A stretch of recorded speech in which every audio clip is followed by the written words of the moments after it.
Nah, kali ini saya akan menjelaskan sedikit mengenai tadi yang judul saya tadi, yaitu tanpa adab ilmu akan menjadi racun.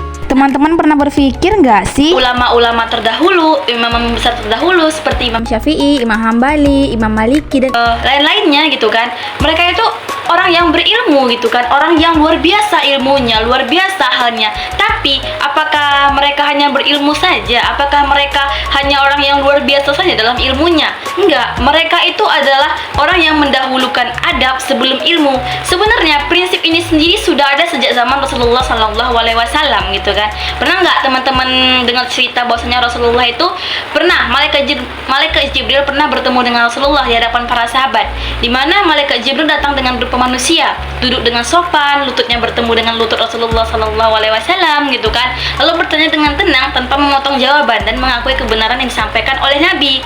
Padahal malaikat Jibril itu makhluk yang suci kan dan penuh ilmu, namun dia menunjukkan bagaimana seorang murid itu bersikap semestinya terhadap gurunya. Nah, dari situ kita sudah melihat bahwasanya ilmu pendidikan Islam gitu kan, bukan hanya ilmu pendidikan Islam deh, ilmu pendidikan yang ada banyak gitu kan, ilmu pendidikan yang normal-normal aja gitu kan, sebenarnya mendahulukan adab sebelum ilmu. Terlebih lagi dalam Islam nih, kita itu mencari ilmu, kita itu berpendidikan bukan hanya untuk mencerdaskan, bukan hanya untuk cerdas saja, bukan hanya secara intelektual saja, tapi juga diminta juga mulia akhlaknya dan juga bersih hatinya gitu kan.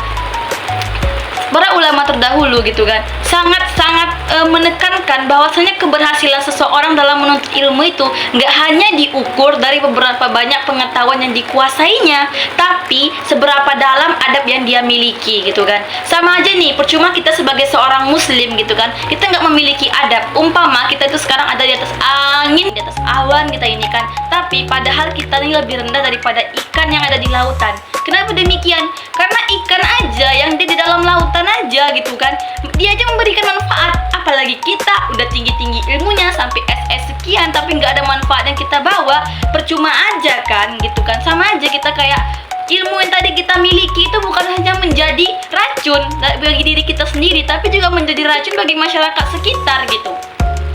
Adab itu sebenarnya bukan hanya dalam Islam aja, dalam dunia, bukan dalam Islam aja, dalam semua hal yang ada di dunianya lah, dari yang bukan Islam gitu kan dan yang lain-lainnya gitu kan. Adab itu sangat penting. Adab itu mencakup sebuah etika, kesantunan, penghormatan gitu kan, akhlak gitu. Kesadaran kita dalam menuntut ilmu itu ibarat kayak sebuah pohon yang gede gitu kan, tanpa akar yang kuat, pasti kalau kena angin dikit jatuh nggak? Jatuh dong gitu kan. Demikian pula kalau ilmu tanpa adab kayak menjadikan pemilik itu sombong, merasa paling bener nih, wis aku udah SS sekian nih gitu kan, akulah yang bener lah, dia aja tamatan SMA nggak mungkin dia bener gitu kan sombong gitu kan, memandang rendah orang lain tibanya. Jadi ilmu yang seharusnya kita jadikan cahaya gitu justru berubah menjadi api yang membakar diri kita sendiri, menjadi racun yang meracuni lingkungan sekitar kita gitu. Nah, kayak dari kisah Rasulullah tadi gitu kan, itu adalah salah satu adab dalam kita berbicara kepada guru, mendengarkan guru, itu salah satu adabnya, dimana adab kita saat belajar gitu. Kepada Rasulullah aja di malaikatnya menunjukkan adab, apalagi kita sama manusia aja nggak punya adab. Aduh, parah banget kita ini gitu. Bukan bermaksud ya gitu kan. Nah, sebenarnya inilah nilai-nilai esensi dari pendidikan Islam, bahwa ilmu yang bermanfaat itu harus lahir dari hati yang bersih dan adab yang luhur gitu kan. Dan adab yang luhur. Sebenarnya ya dalam hari ini gitu kan, tantangan yang kita hadapi itu kian-kian nyata, apalagi di era sekarang kan, yang dimana informasi itu murah banget diakses dari internet, dari YouTube, WhatsApp gitu kan, Instagram dan lain-lainnya gitu kan, media sosial lah gitu, dipenuhi banyak banget.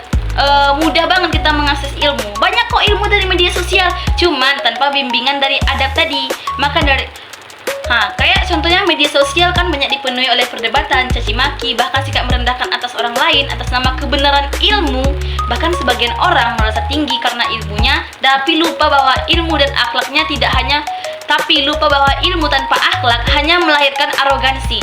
Ya, inilah yang disebut bahwasanya ilmu itu menjadi racun gitu. Dia itu mencari ilmu setinggi-tingginya gitu kan, bukan untuk menumbuhkan kedamaian, tapi malah menebarkan perpecahan dan kehancuran. Nah, sama aja belajar kayak kita nih memiliki kita nggak memiliki ilmu tapi kita memiliki adab yang baik gitu kan, etika yang baik, kesopanan yang baik, itu penghormatan yang baik, kita tuh bakal lebih tinggi daripada orang yang memiliki ilmu tadi, karena dia merasa sombong, wah aku lebih pandai pada kau gitu. Nah, tapi kalau orang yang memiliki ilmu tapi nggak memiliki akhlak, percayalah dia bakal lebih rendah daripada orang yang memiliki adab tapi ilmunya hanya sedikit. Ilmu bisa kita cari ya kan, tapi adab harus kita pelajari. Tanpa adab, ilmu itu racun, nggak hanya menumbuhkan kedamaian tapi malah menebar perpecahan ya kan. Kayak contohnya misalnya kita tengok banyaklah kita tengok gini kan, murid-murid sekarang gitu kan, dia itu kayak dalam belajar harusnya kan kita dalam guru belajar nih, contohnya guru kita ini nggak bener gitu kan, nggak bener menjelaskannya. Kita sebagai murid gitu kan, jangan kayak gini, Bu, ibu salah loh Bu, yang bener tuh kayak gini, nggak boleh. Tapi dengarkanlah baik-baik ibu tadi, dan akhir pelajaran atau di pertengahan bicara baik-baik, Bu ada yang kurang, yang ini kurang Bu gitu. Kita nggak boleh menggurui kita hanya satu kali itu loh bener, kita ada benar seterusnya, enggak kan? Sama kayak kita menjawab soal ujian, dari 10 soal hanya satu yang benar, semua itu belum tentu kita benar, iya kan? Kayak gitu, nggak boleh kita menggurui atau kayak nggak menghormati orang yang telah memberikan kita ilmu, terutama orang tua. Dari orang tua ilmu pertama kali, yang kedua itu guru, masyarakat dan lainnya, semua itu ilmu. Maka dari itu dahulukanlah adab sebelum ilmu. Mau terlihat kita ganteng sekalipun, kita kaya sekalipun, di mata masyarakat yang memang susah mengakses pendidikan atau kayak susah yang apa gitu kan, itu nggak penting loh, itu nggak penting sedikit pun. Adab itu lebih penting. Kalau kita beradab, kita hanya memiliki sedikit ilmu yang kita ketahui, itu bakal lebih berarti bagi banyak orang daripada kita memiliki ilmu tapi nggak memiliki adab. Semuanya gitu kan, dahulukanlah kita beradab sebelum kita mencari ilmu. Ilmu itu akan menjadi cahaya yang menuntun kita, menuntun hati dan akal kita. Tapi ilmu itu juga akan menjadi racun bagi kita jika kita tak memiliki adab gitu. Sama kayak kita itu minum racun, tapi dalam meminum racun tadi gitu kan, tapi kita nggak mencari penawarnya apa gitu ya, sama aja kita membunuh diri kita sendiri. Gak ada ruginya kok beradab sedikit aja, gak ada ruginya kita memiliki adab, memiliki akhlak yang baik, kita rendah diri daripada orang gitu, gak ada ruginya. Nah, sekian teman-teman, mohon maaf apabila ada salah kata dari saya atau salah penyampaian dari saya. Wabillahi taufiq wal hidayah. Assalamualaikum warahmatullahi wabarakatuh. See you.